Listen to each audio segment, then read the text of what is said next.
Assalamualaikum warahmatullahi wabarakatuh. Selamat siang, perkenalkan kami dari kelompok 11. Pada kesempatan kali ini kami akan mempresentasikan penelitian kami yang berjudul Perancangan Security Framework untuk Penanganan Kerentanan Website berdasarkan OWASP Top 10 versi 2021 dan ISO IC 27001 2022 dengan studi kasus pada website kemenkes.go.id. Penelitian ini dilatar belakangi oleh 3 hal utama. Pertama, transportasi digital di sektor pemerintahan membuat website menjadi tulang punggung utama layanan publik, mulai dari informasi distribusi data hingga integrasi layanan administrasi. Kedua, sektor kesehatan secara khusus mengelola data yang sangat sensitif seperti data pasien dan layanan kesehatan, sehingga gangguan keamanan bisa berdampak sangat luas terhadap kepercayaan publik. Dan ketiga, meningkatkan resiko serangan siber terhadap aplikasi web berpotensi menyebabkan kebocoran data, pengambilan akun, hingga gangguan layanan. Karena itu, kami memilih kemenkes.go.id sebagai objek studi kasus penelitian ini. Tujuan penelitian kami adalah merancang sebuah security framework untuk penanganan kerentanan website berdasarkan 2 standar utama OWASP Top 10 2021 dan ISO IC 27001 2022. Kami melakukan proses sequencing vulnerability scanning dan analisis kerentanan menggunakan OWASP. Dari penelitian ini, kami berharap dapat memetakan kondisi keamanan aplikasi web di instansi pemerintahan, mengidentifikasi kerentanan yang berpotensi dieksploitasi, dan hasilnya bisa menjadi referensi tata kelola keamanan informasi bagi pemerintah maupun organisasi. Metode penelitian kami menggunakan pendekatan research and development yang terbagi ke dalam 5 tahapan. Yang pertama, identifikasi dan penetapan target, yaitu menentukan kemenkes.go.id sebagai objek penelitian. Yang kedua, information gathering dan vulnerability assessment menggunakan pendekatan DSST. Ketiga, research assessment dan control mapping untuk mengklasifikasikan kerentanan dan memetakan ke standar ISO 27001. Keempat, yaitu proses reassessment dan retesting itu sendiri, mencakup schedule coding, server hiding, cookie security, hingga DevSec. Dan kelima, validation dan evaluasi, yaitu proses reassessment dan retesting untuk memastikan kontrol yang kami rancang benar-benar efektif. Untuk pengumpulan data, kami menggunakan teknik active scanning atau DAST karena dinilai paling objektif untuk menguji kerentanan sistem secara langsung. Kami membagi ke dalam 2 mekanisme. Pertama, application layer scanning menggunakan OWASP versi 2.17.0 untuk melakukan scaling atau automated scan terhadap endpoint website guna mengidentifikasi celah seperti CSP yang lemah maupun cookies yang tidak aman.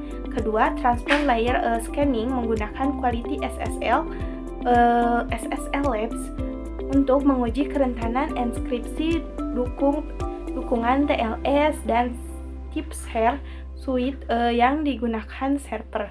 Dari sisi perangkat, penelitian ini kami lakukan menggunakan laptop dengan sistem operasi Windows 11, prosesor Intel Core i3 dan RAM 12, terhubung melalui jaringan Wi-Fi.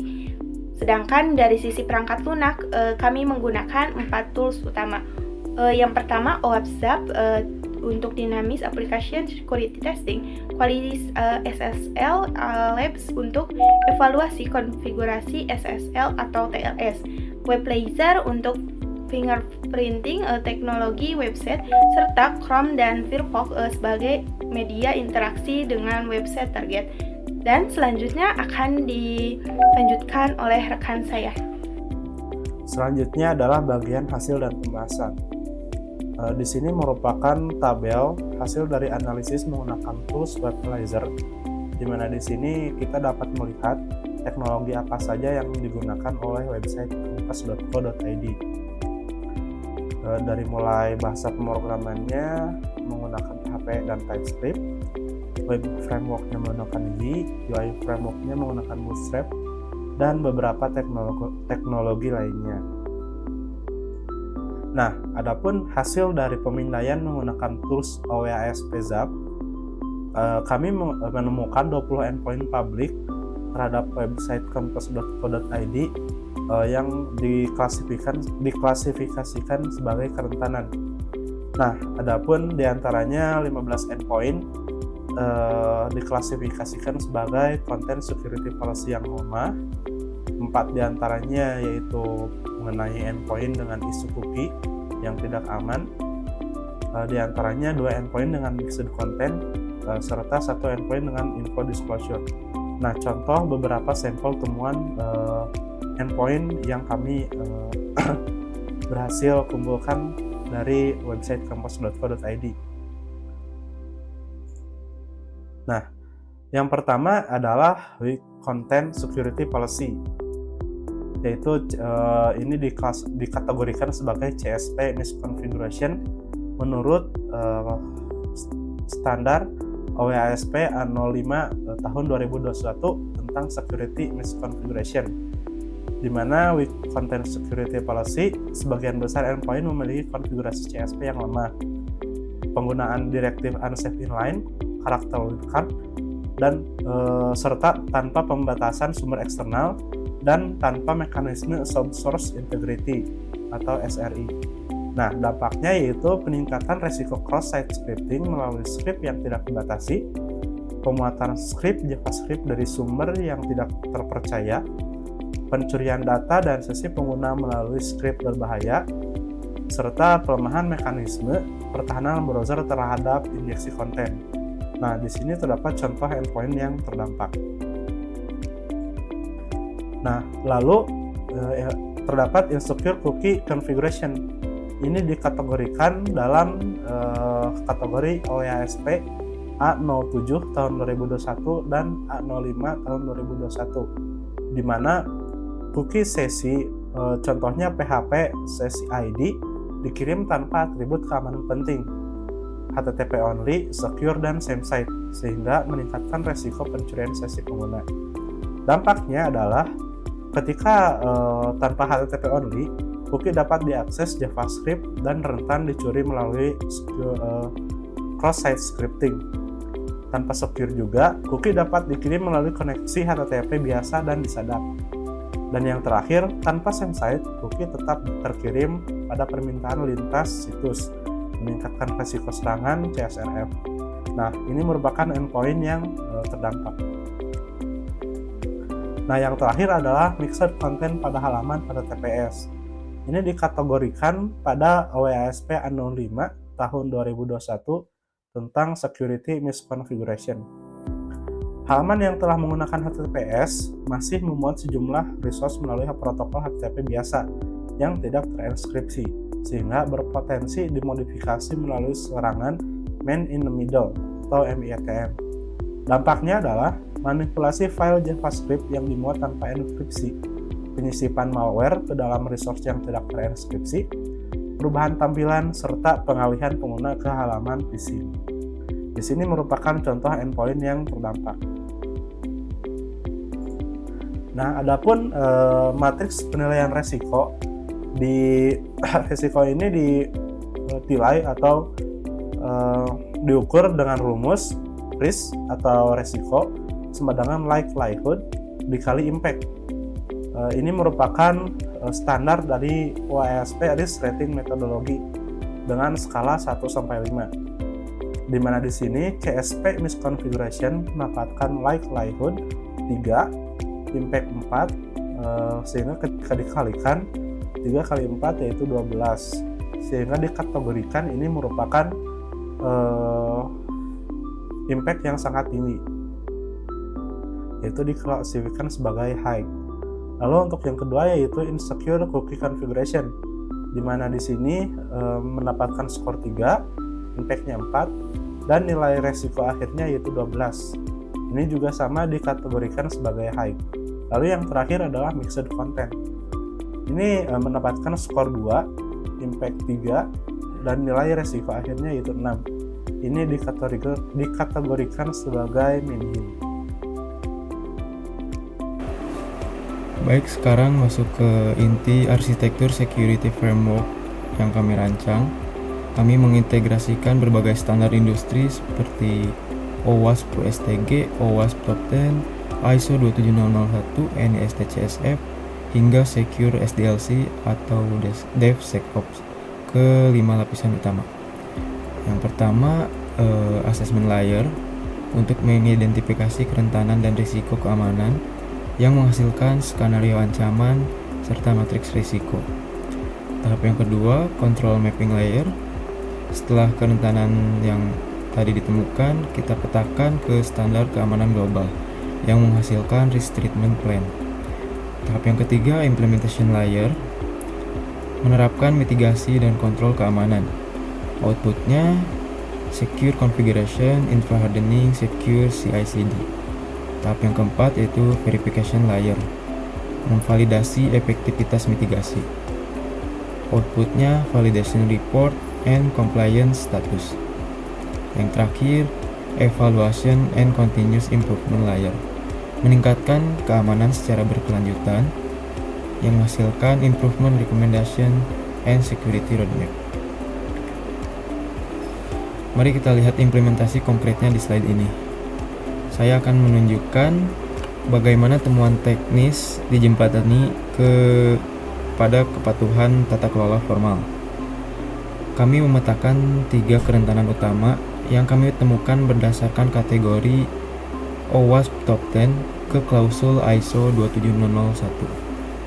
Yang pertama ada Weak Content Security Policy atau CSP yang dikategorikan sebagai Security Misconfiguration, yang kami petakan ke kontrol A.8.26 Application Security Requirement. Kemudian kerentanan yang kedua, Insecure Cookie Configuration, dikategorikan sebagai Identification and Authentication Failures, serta Security Misconfig, yang dipetakan langsung ke kontrol Authentication Information dan Information Access Restriction. Dan yang terakhir, Mixed Content, dikategorikan sebagai Security Misconfiguration dan dipetakan langsung ke kontrol A.8.24 tentang penggunaan kriptografi.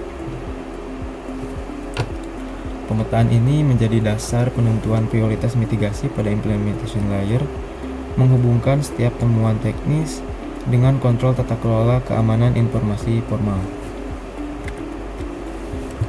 Selanjutnya, implementasi hardening dan DevSecOps pipeline. Di sini kita lihat mitigasi dieksekusi secara nyata. Ada 2 pilar utama, yaitu application and infrastructure hardening. Untuk penguatan sistem atau hardening, kami melakukan konfigurasi ulang pada CSP header, menerapkan atribut keamanan pada cookies seperti HTTP only, secure same site attributes, serta memaksa penegakan protokol HTTPS untuk mengatasi masalah mixed content. Tidak lupa kami juga memperkuat keamanan di sisi web server, database, hingga isolasi jaringan. Di sisi lain, kami juga menjaga agar keamanan ini konsisten. Kami membangun DevSecOps pipeline menggunakan berbagai tools standar industri seperti SonarQube untuk SaaS, OWASP Dependency Check untuk melacak library atau SCA, kemudian OWASP ZAP untuk pengujian dinamis atau DAS, yang seluruh ini dipantau oleh tools bernama Wazoo yang ditampilkan ke dashboard dari Grafana dan tidak lupa dilindungi oleh Cloudflare WAF. Kesimpulannya, hasil dari pengujian ini membuktikan bahwa security framework yang kami rancang ini terbukti sangat efektif. Penelitian ini mengidentifikasi 3 kerentanan utama: weak CSP misconfiguration, insecure cookie configuration, dan mixed content. Pada website Kemkes RI ini, implementasi security framework melalui penguatan CSP, atribut keamanan cookie, migrasi HTTPS, WAF, server hardening, dan integrasi security pipeline berhasil membuat seluruh kerentanan dinyatakan resolve pada tahap reassessment. Oke, sekian presentasi dari kelompok kami mengenai perancangan security framework untuk penanganan kerentanan pada website Kementerian Kesehatan Republik Indonesia. Mohon maaf bila ada beberapa kekurangan pada penelitian yang kami lakukan, dan kami berharap bahwa penelitian ini dapat dikembangkan ke tahap yang lebih lanjut. Sekian dari kami. Wassalamualaikum warahmatullahi wabarakatuh.